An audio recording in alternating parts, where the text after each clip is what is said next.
Not speaking means not refusing, right? Lucas is really getting awfully close. I don't know if it's the strong smell of alcohol on him or his overly hot breath, but I feel my whole body getting hot. The hands that were restraining me moved from my back to my waist and tightened slightly, forcing me to tilt my head up slightly, but I only dared to look at his Adam's apple. The man in his early 20s was unusually fair-skinned, with scratch marks on it from who knows where he got them. He was very tall and had to lower his head a bit when looking at me. Is it okay? The barrage was still there. They were even more excited than I was. Hurry up and say yes. Lucas is completely smitten by you. Baby, whoa, the male lead's heart is broken. If Matteo refuses, once they graduate, the two will go their separate ways. Who are we supposed to side with? He can't wait to devour you. What are you hesitating for? I was very nervous. On one side was Lucas's sudden confession, and on the other side was the fact that I could see the barrage. Look clearly, I'm not him. Lucas has been getting very close to a guy recently. Everyone has been saying that that guy is the one he loves. I don't want to be the one who ruins their relationship. The hand on my waist tightened even more. Lucas likes the smell on me very much. He always asks me if I've eaten any candies. Matteo. He called out my name clearly. I would never take you as someone's substitute. It's only you that I like. Very straightforward. I managed to find my voice with great difficulty. Well, have you really liked me for 4 years? Lucas stared at me intently, his voice hoarse. Yes. So you knew. I didn't know. Being stared at by you so fixedly every day, I thought you wanted to kill me. I didn't dare to say it was because of the barrage, so I started to pretend to be mute. Lucas pinched my lips with his fingers, with an ambiguous meaning. Just nod your head. I'll be good to you. Matteo, I really like you very much. How about you let me think about it some more? After all, it was too sudden. Just the fact that he had been secretly in love with me for 4 years was hard to digest. Lucas was silent for 3 seconds and then let go of me. Okay, I won't force you. I was just about to breathe a sigh of relief when, in the next second, I saw the barrage getting restless again. Lucas, can you swear on your conscience that you really won't force Matteo? Hilarious. Whom was the golden cage built in the villa for? The male lead on the surface, I'm easy to talk to. Actually in his heart, if my wife doesn't listen, then I'll bully him until he does that. Lucas, you're gonna make someone laugh to death. That look in your eyes was almost devouring Matteo. Are you going to play the dark side act? When I returned to the private room with fear and trepidation, they were still drinking inside. Theodore hooked his arm around my shoulder and said, Matteo, you're the best. Drink this cup for me. He slept opposite me and didn't put on any airs at all, but only towards me. The one sleeping on the upper bunk of his bed was William. Theodore, why do you often bully Matteo?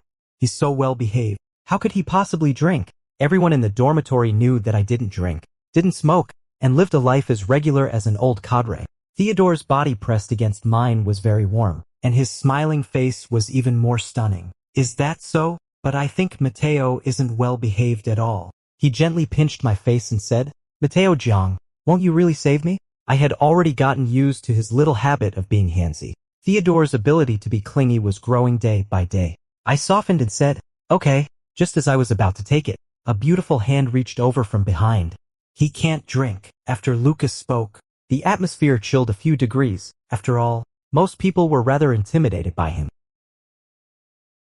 Tonight is actually the last dinner gathering before we graduate. I have a quite good relationship with several other roommates, but only with Lucas. Since the first day of school, quite a few people have said his identity is different from ours, and he has a bad temper that you don't want to mess with. Because of his excellent academic performance, he does whatever he likes in class, and no one dares to get close to him. Coincidentally, on the very first day I met him, I witnessed the truth of that saying, he has a bad temper that you don't want to mess with. Lucas was twisting a boy's hand with one hand and said in a threatening tone, will you change or not? The boy was so scared that he was almost crying and nodded vigorously. Yes, I'll change. At that moment, I secretly swore in my heart, don't provoke Lucas, and keep away from him. But unexpectedly, the empty bed left for me by the other roommates was the upper bunk of Lucas's. He sleeps most of the day, so I was extremely careful even when getting down from the bed. However, accidents still happened. That time I came back late from having dinner with my classmates, and the dormitory lights had already been turned off.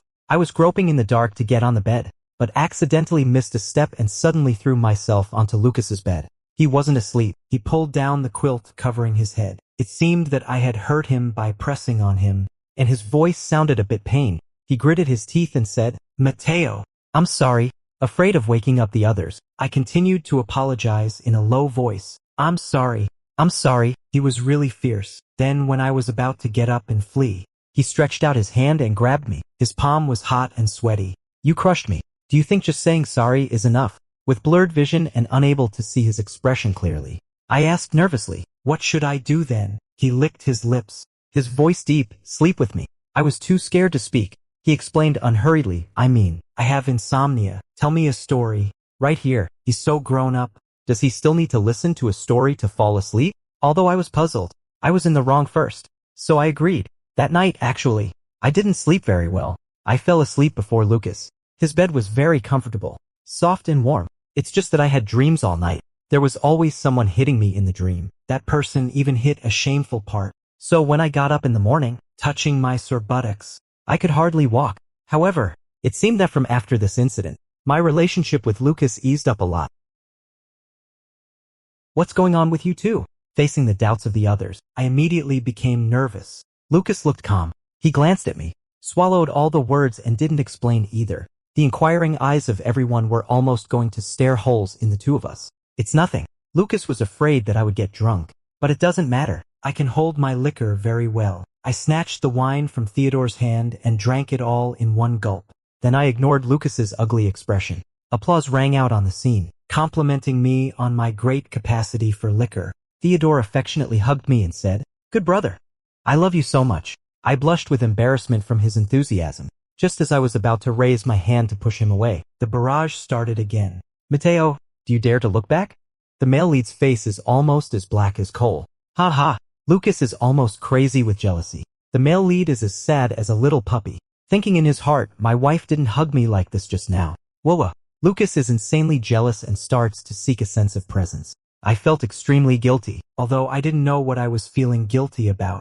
Theodore lost in the game. His luck was extremely bad. He had to drink every time. Someone shouted, "Hey, Lucas, it's so boring for you to be alone. Come and play together." We were almost graduating, although everyone's relationship with him was just nodding acquaintance. After all, we had been together for 4 years, and there was no sense of distance as at the beginning. Lucas sat beside me and said, "Sure." Nobody thought much about it, except me. Under the table where nobody could see, a hand was quietly moving up from my thigh, slipping in through the hem of my clothes. His hand was so cold that it made me shiver. Theodore turned his head slightly and asked, "Are you cold?" I forced a smile and said, "A little." He didn't say anything. He took off his coat and put it on my shoulders, saying, "Put it on." Theodore has a serious obsession with cleanliness. Last time, William was going out on a date with his girlfriend and wanted to borrow his coat from him. He even promised to wash it clean when he returned it. "No way. You smell too much like a dog." I'm disgusted. Those words almost drove William crazy. The coat still carried his body heat. It was so heartwarming that I was a bit touched. That hand stopped misbehaving too. The man beside me snorted coldly. Lucas was a bit absent-minded. He lost several rounds in a row. Theodore was looking smug in front of me. Matteo is my lucky star. As soon as he came, the unlucky guy changed. When the game was coming to an end, everyone calculated and found that Lucas had accumulated 10 glasses of wine. Do I really have to drink it? Good-looking men always look good. Even when they frown, they are still eye-catching. He looked a bit reluctant. Theodore was playing with the dice casually and said, "Do you want to cheat?" I thought that according to Lucas's temperament, he wouldn't do such a thing. Everyone present was more or less drunk, and when emotions got the better of them, they had no scruples. No one knew who had come up with a bad idea. Since he doesn't want to drink, then let's feed him. Are you stupid? Won't he resist? What if it's mouth to mouth? I was dumbfounded. How dare they have such an idea about Lucas? Don't they want to live? Unexpectedly, the person involved said calmly without even blinking an eye, "Fine. However, I want a good-looking one. Who could be better looking than you?" The next second, William pushed me from behind. "The best-looking one, isn't it, Matteo? Damn it. He's walking around the dormitory with that face every day." I almost became gay. I lost my balance and was caught by Lucas. He had such a naughty smile on his face, with an expression of having achieved his goal. This excited the readers so much. Lucas is really a scheming little puppy. If you want to kiss your wife, just say it directly. Why go to such great lengths? Exciting. Playing this trick in front of a rival in love. He'll surely be driven mad with jealousy. Lucas is so good at this. The countdown to winning his wife has begun. Finally, There's no need to feel sorry for your chafed palms anymore. What does the last sentence mean? Lucas was sitting on the chair, with an attitude of letting me do whatever I wanted to him. Clearly he was the one being teased, but instead he was fearless. Lucas has a good tolerance for alcohol. I just found out about this. He had drunk quite a lot. The corners of his eyes were tinged with a light pink. His body was stretched out on the chair, looking noble and laid back. I actually wanted to back off. The barrage of comments was urging on. I really want to get into it and push their heads together. Kiss each other hard for me. Just kissing isn't enough. Just go ahead and do it. I've been waiting for this day for a long time. Lucas, are you up to it? Why are you still waiting for your wife to make the first move? Where's your dominance? I really want to see Matteo being bullied until he cries. No, wait, I want to see Lucas crying even more. Covered my face, not daring to watch any further. They are really lustful. Theodore was the only one who didn't approve. Forget it. This move is quite bullying. The other few didn't quite agree. What's wrong with a good brother feeding wine with his mouth? Can it be considered bullying? What do you think? Lucas, the person involved, was staring at the other person involved. From the beginning to the end, he raised his eyebrows and smiled faintly. It's to enhance the relationship. The words have been made so clear. The others didn't think much about it. Only Theodore did. Matteo, if you don't want to, just say something. With me here, no one dares to force you. He was saying it for someone to hear. I struggled for a while. Lucas spoke up. You drank the wine for him just now. He lowered his eyes and eyebrows, with a tone of accusation, hinting that I shouldn't be partial. William couldn't wait as he opened the camera on his phone. It's just a matter of kissing and drinking wine. Why are you being so hesitant? I chose a bottle with the lowest alcohol content. Theodore had a gloomy look on his face as he filled his glass with wine. I picked up the wine glass, took a swig, walked up to Lucas, and held his shoulder. He whispered in my ear, "Don't tremble. I'll be very gentle." It sounded like sweet nothings. The moment I kissed him, I closed my eyes. Lucas clasped my waist. Closing the distance, I opened my mouth slightly. The wine flowed down our lips, to our chins, necks, and collarbones. The barrage of comments was so noisy that the whole screen was full of things that couldn't be seen. Lucas didn't go back to school with us. His home was nearby. Before parting, in the washroom, the man rubbed my wrist. "Okay, I'll give you one night to think about it. Matteo, I really like you. Think it over carefully." I dodged the burning gaze, because I couldn't handle it. Lucas refused to let go. "So are you going to reject me?" The wine soaked his throat and his voice was soft. What was it like? Like a puppy begging for affirmation. I didn't know. Maybe it was because of excessive drinking, or maybe it was that kiss. My mind was so confused that I couldn't sober up. The quiet time has been a bit long. "If you're going to reject me, could you please fulfill one of my wishes?" It's the tone of someone begging. I looked into his eyes, which were as beautiful as the stars, and then uncontrollably agreed. Lucas's wish was simple and straightforward. I let out a hiss in pain, my hands tightly grasping the hem of his hanging clothes. The barrage of comments was so dirty that it could be mosaic. The man slowed down his movements. "Matteo, I don't want to be separated from you." My lips were bitten by him. I didn't dare to open my eyes. His eyes were really intimidating. "Matteo, please promise me." "Okay." My eyelashes were trembling, and I remained silent. Lucas calmed down and leaned against me to steady his breathing. He straightened out my clothes for me. Didn't do anything out of line, just stopped before going too far.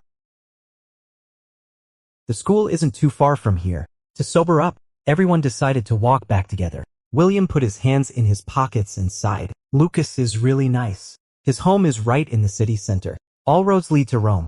I raised my hand to touch my numb lips. "Completely sober now? Lucas is good in every way. It's precisely because he's too good that I can't say yes. He doesn't belong to me, and I don't belong to him either." After returning to the dormitory, I deleted everything related to Lucas. When I opened his WeChat to delete it, there was a message he sent 10 minutes ago. "I'll come to find you at 7 tomorrow morning. Don't hide, Dadu." People who know Lucas well are aware that he hates getting up early. He has serious morning grumpiness and won't get up until 10 o'clock. I didn't reply and deleted everything thoroughly. Theodore brought me some hangover soup. "You'll have a headache tomorrow morning. Remember to drink it all." I was a bit surprised where he got it from. The man had already turned his face away and said, "I ordered takeout in advance when we were at the hotel." William sprawled on the bed and reached out his hand, asking for some too. Theodore gave him a disdainful look. Actually, before Lucas came to this dormitory, Theodore was the most difficult one to deal with. His temper was so strange that no one dared to approach him. He would explode at the slightest provocation. He repeated his senior year of high school before getting admitted to this university. I heard that in his first year, he didn't take the college entrance examination because he got into a fight. But strangely enough, since I moved into this dormitory, I've never seen Theodore lose his temper. I left the school at 6 in the morning. Theodore walked me to the entrance. Send me a message when you arrive. Wait a moment. He suddenly moved closer, raised his hand and wiped the corner of my mouth, saying, "You've got a milk stain here." I slightly lowered my head and said, "Thank you." After walking a few steps with my luggage, I froze on the spot. Lucas leaned against the car door, smoking the last bit of his cigarette. Behind the curling smoke was a handsome face. "I'll give you a ride." I hadn't even said where I was going. Theodore stared coldly at him. The barrage mentioned something quite astonishing. When two rivals meet, their eyes blaze with hatred. Haha, have a fight. Only the capable one can have the beloved. How could Matteo possibly know that he had been watched by two wolves for these 4 years? Why did Lucas finally win the beauty's heart? That's because he fought for it. Give up, Theodore. Who told you that you're the second male lead? I really want to ask Theodore if what they said is true. However, with one Lucas already being a handful, if there's another one, it'll really be unbearable. Matteo, don't go with him. Theodore grabbed my hand. Lucas's eyes darkened as he walked over, and I was shielded behind someone. No, are they really going to fight? Get out of the way. Theodore would never give way. He wasn't afraid of Lucas at all. In our sophomore year, he had a fight with Lucas and both of them ended up in the hospital. One had an injured hand and the other had an injured leg. It really wore me out. During the time when they were both recovering from their injuries, neither of them would let anyone else touch them and they only trusted me. But until now, no one knows what they fought about. Lucas was clenching his fists. I stepped forward in time. The car I called has arrived. You guys can keep arguing. I'll be leaving first. I didn't see the expressions on the two men's faces because I had already dragged my luggage and made a run for it. Great, this way, even if they do get into a fight, it has nothing to do with me anymore. After a 3-second silence, the barrage of comments burst into laughter. Matteo, you ran away as if there were ghosts chasing after you. You cutie. Both the male lead and the second male lead were dumbfounded, just watching Matteo run away like that. Ha ha Dadu. Lucas said if it weren't for chasing my wife, I would have beaten Theodore until he was completely convinced long ago. I don't agree with what the person upstairs said. My Theodore is not inferior to Lucas at all. Lucas is the son of a wealthy family, and Theodore is also the son of the richest man. Lucas is the top scorer in the college entrance examination, and Theodore was the champion of the International Mathematical Olympiad before. Besides, in terms of appearance, where's he inferior to him? The barrage was arguing fiercely. One moment they asked me to choose Lucas, and the next moment they asked me to choose Theodore. I don't even know which genius came up with this, just these two. As soon as this sentence came out, the readers who were just arguing furiously reached an agreement instantly, asking me to have both. I thank you so much. If it really goes this way, this book should appear on a certain website.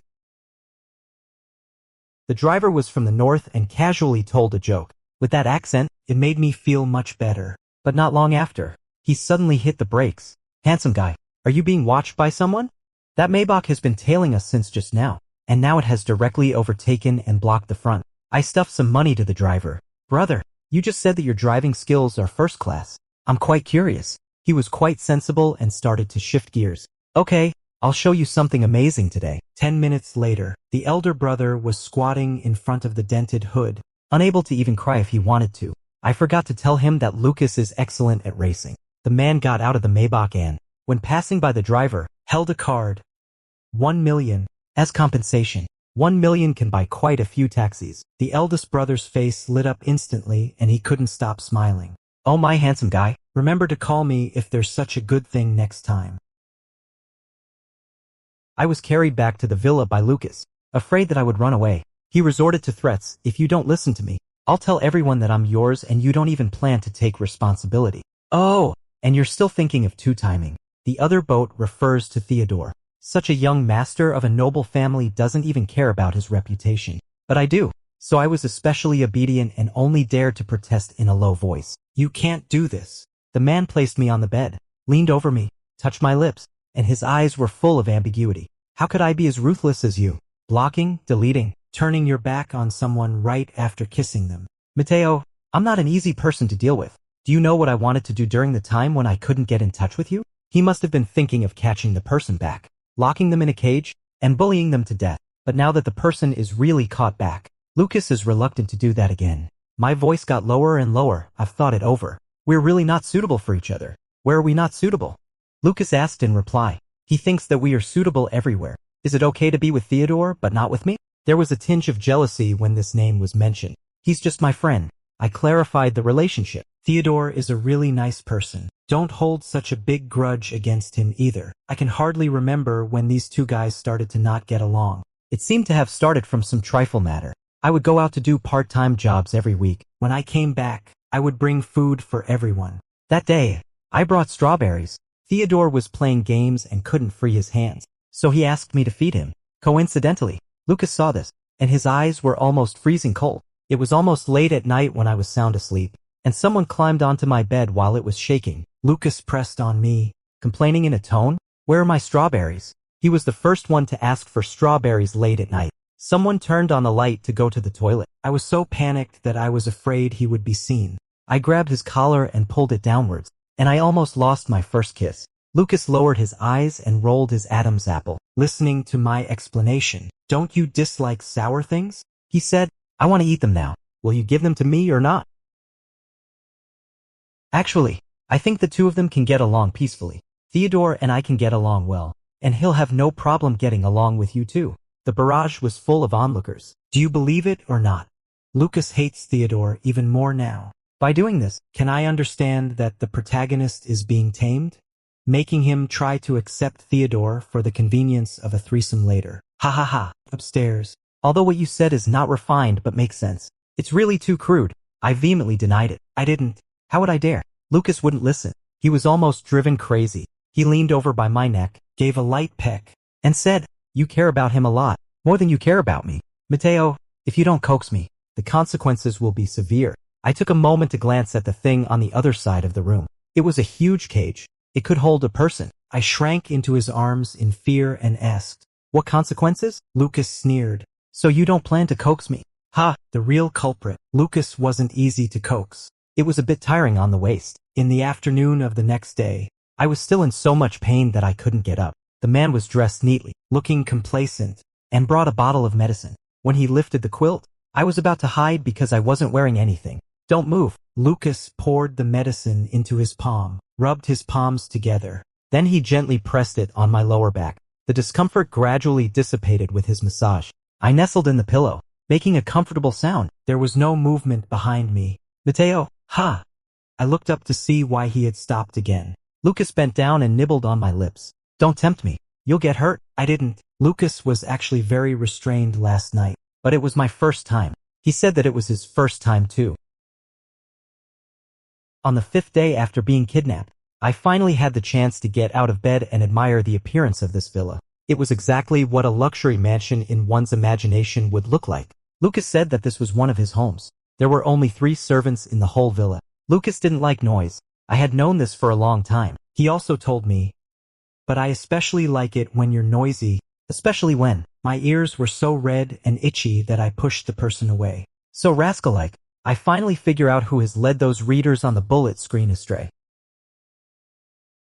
Graduation means that we will each go our separate ways in the future. I got hired by a jewelry design company, and Lucas is going to manage his own family's company. Before going out, he dawdled for a long time and held on to me, reluctant to let go. "I won't stop you from doing what you want to do, but don't run away. It's useless even if you do, because I'll catch you back." The Zhou family holds sway here, so I don't doubt Lucas's words. "Stop hugging. We'll be late." I was only thinking about going to work. Lucas obediently let go while saying, "Heartless."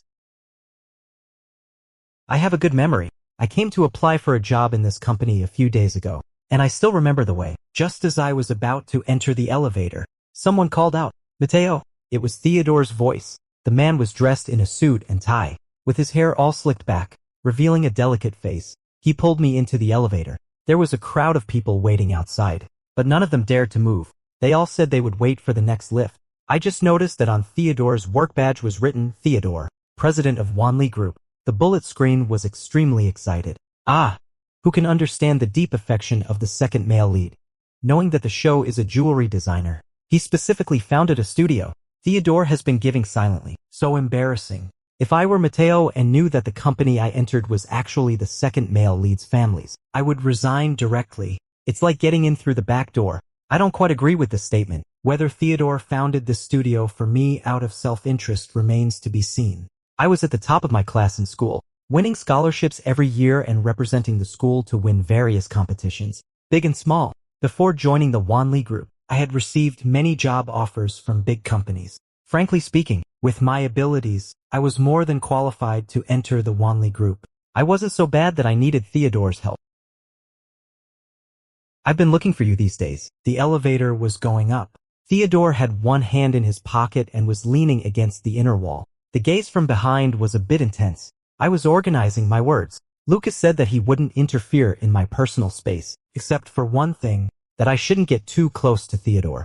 If he knew that Theodore had become my boss now, he would probably lose his temper again. I have a headache. I forgot. Matteo. The man leaned over, blew into my ear, and said, "Are you avoiding me?" I'm extremely ticklish. I dodged to the other side and denied it. Theodore grabbed my hand, pinned me against the wall, and used his other hand to block my last way out. There was nowhere for me to escape. "Are you and Lucas together?" I nodded. He laughed, with an expression that seemed to say, as expected. The barrage of comments was divided into two camps again. "Lucas, you're still in a meeting.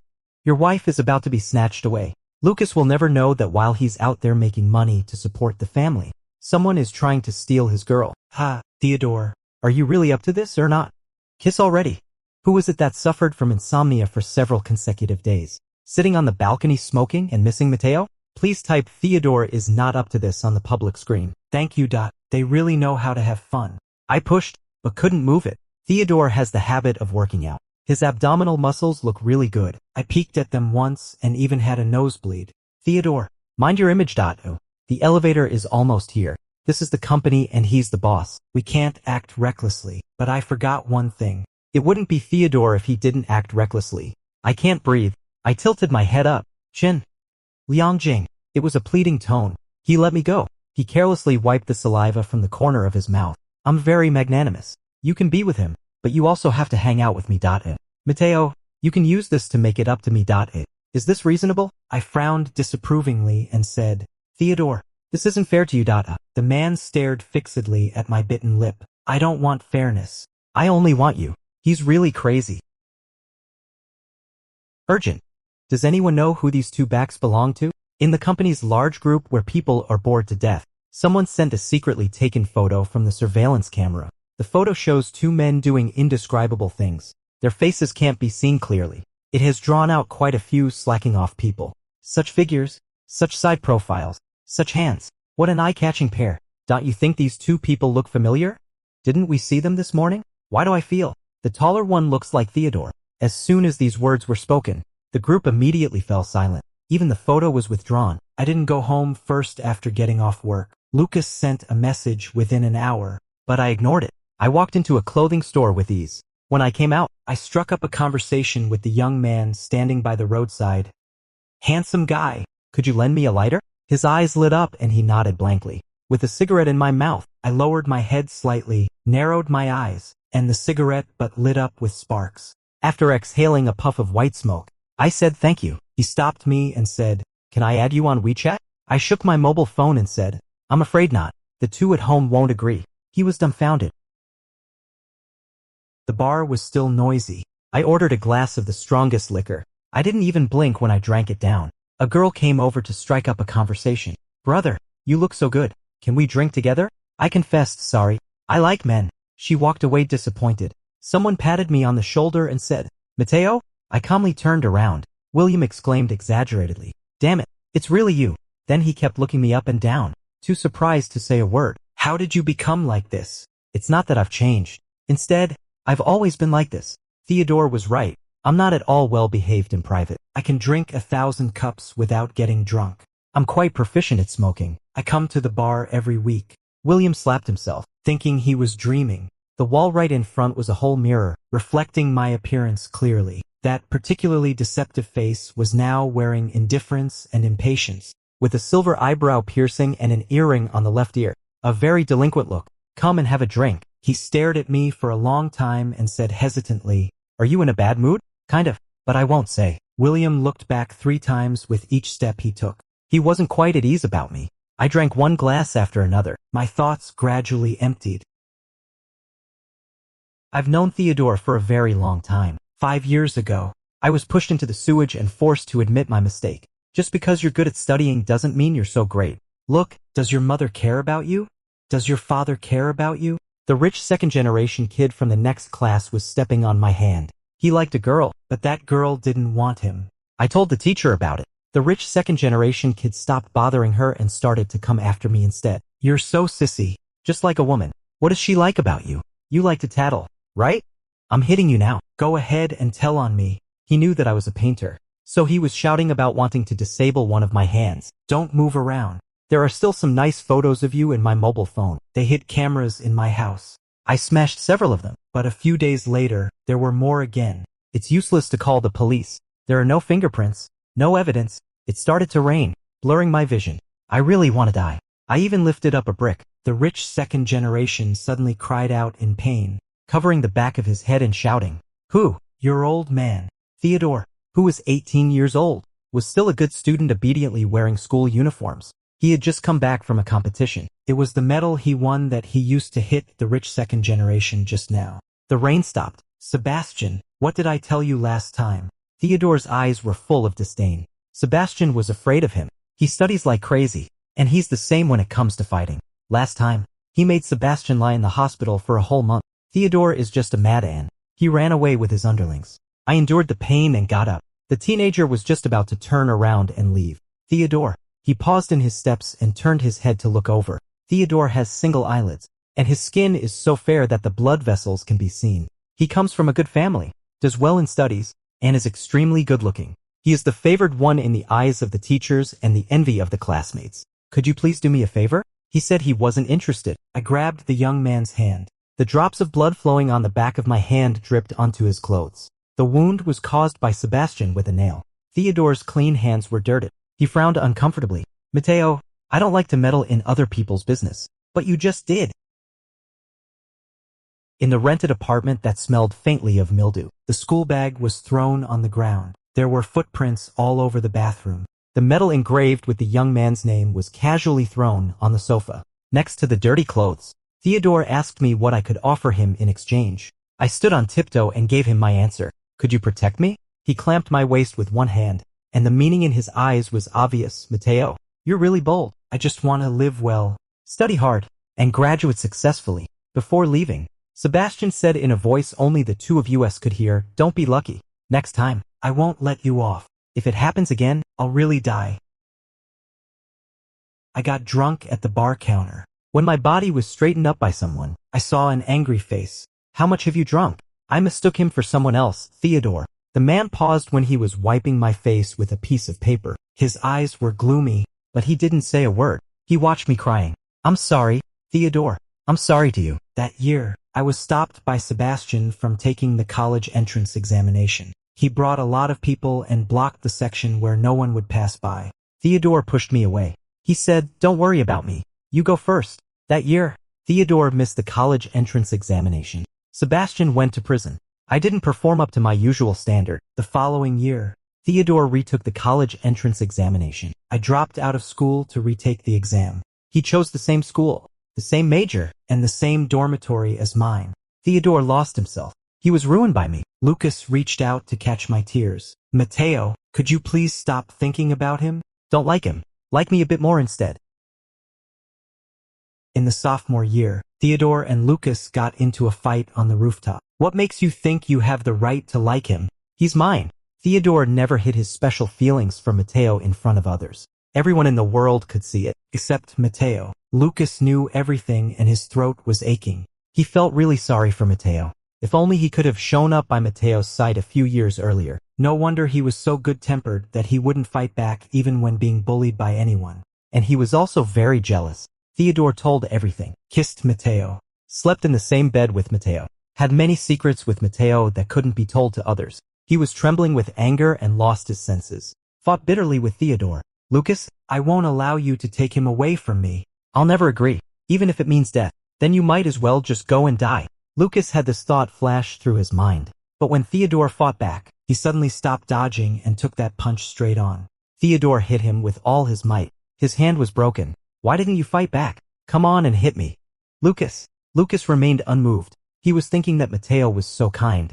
If he saw him being beaten so badly, he would surely feel more sorry for him. Lucas thought he was rather despicable. I finished crying and leaned in Lucas's arms, lost in thought. He asked the waiter for a cup of warm water and coaxed me to drink it. Shall we go home? I had already cried myself out of strength and nodded blankly. Lucas held me effortlessly. However, someone was blocking the way at the door. I looked up, slightly surprised.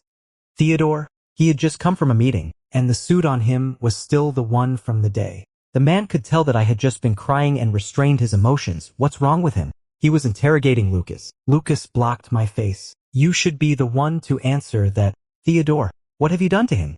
Theodore had an expression that clearly showed he wanted to punch him. Here we go again. The bullet comments were also adding to the chaos. Fight.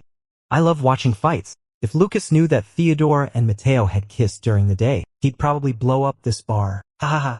Lucas, just listen to me. Forcefully kiss Matteo right in front of Theodore. One isn't enough. Why not all three of them together? That's really a good idea. I'll get down and walk by myself. Wearing a coat, you guys talk. I'll go out to sober up. 10 minutes later, I was squatting at the door smoking. The cigarette was asked from someone else, and the lighter was borrowed from someone else. Lucas took the cigarette out of my hand and pulled me up. Let's go. Go home. Where's Theodore? It shouldn't be like this. Who could have thought that the two of them would resolve their contradictions in a civilized and quick manner one day? Lucas stuffed me into the car. He won't die. The man reclined the seat, got in after me, and the car door was closed with a backhand. In the cramped space, my breathing was amplified. What's wrong with you? He raised his hand to stroke my face. His gaze was serious, as if he could never get enough of looking at me. I want to kiss you. Is it okay? Lucas began to restrain his impulse. He made a bet with Theodore. They bet on who was more important in my heart. They bet on who I was truly sincere about. Of course, I knew about this matter a long time later. For the time being, all I know is that these two guys are as crazy as if they had taken the wrong medicine. They're both nuts. Lucas would drive me to and from work every day, regardless of whether he had things to deal with in his own company. Since I couldn't persuade him otherwise, I just let him do as he pleased. Theodore was a bit more obedient. He would avoid arousing suspicion with me at the company, and no one noticed anything. Only that, during the daily lunch break, he would always keep me in the president's office on the pretext of working overtime, and wouldn't let me go until an hour later. Colleagues who didn't know the situation saw my red eyes and said sympathetically, "Even your lunch break has been taken away. Matteo, you're bound to be the model worker this year." I just laughed ironically. Indeed, Lucas learned how to cook. He would cook different dishes every day. And in bed too. Later, the servants in the villa all came to know a secret without prior consultation. The bedsheets of Lucas and Matteo would get torn up a dozen times every month. Oh, and the bed collapsed several times too. So angry was Lucas that he directly had someone custom make a new one with the hardest materials. The contest between the two was a close call. I couldn't take it anymore first. I took a week off and went traveling. Without those two men around, my ears were finally at peace. However, I only felt lucky for one day. When I woke up on the king-size bed in the hotel the next day, Lucas laughed and pinched my face. "You can really sleep." How did he have the nerve to say that? During this period of time, I was so tired that I almost fell asleep as soon as I touched the bed. But he just had to drag me to play games. I couldn't even say no. He would be like a talking point reading machine, constantly mentioning how Theodore was doing this and that. It was like he had a grudge against Theodore. I'm really impressed. Lucas gave the whole company an early annual leave. Actually, he had arrived long ago and had been staying next door to me. Where's Theodore? If this dog has come, that one shouldn't have been left behind. Lucas' face immediately fell. Will you die if you don't mention him? Theodore came out of the kitchen unhurriedly, carrying a plate of fruits. It shows that Matteo likes me. Some third wheel should just get out of here early. I hid aside, eating fruits and watching the show, although it was a bit noisy. But it seemed that this kind of life wasn't bad either.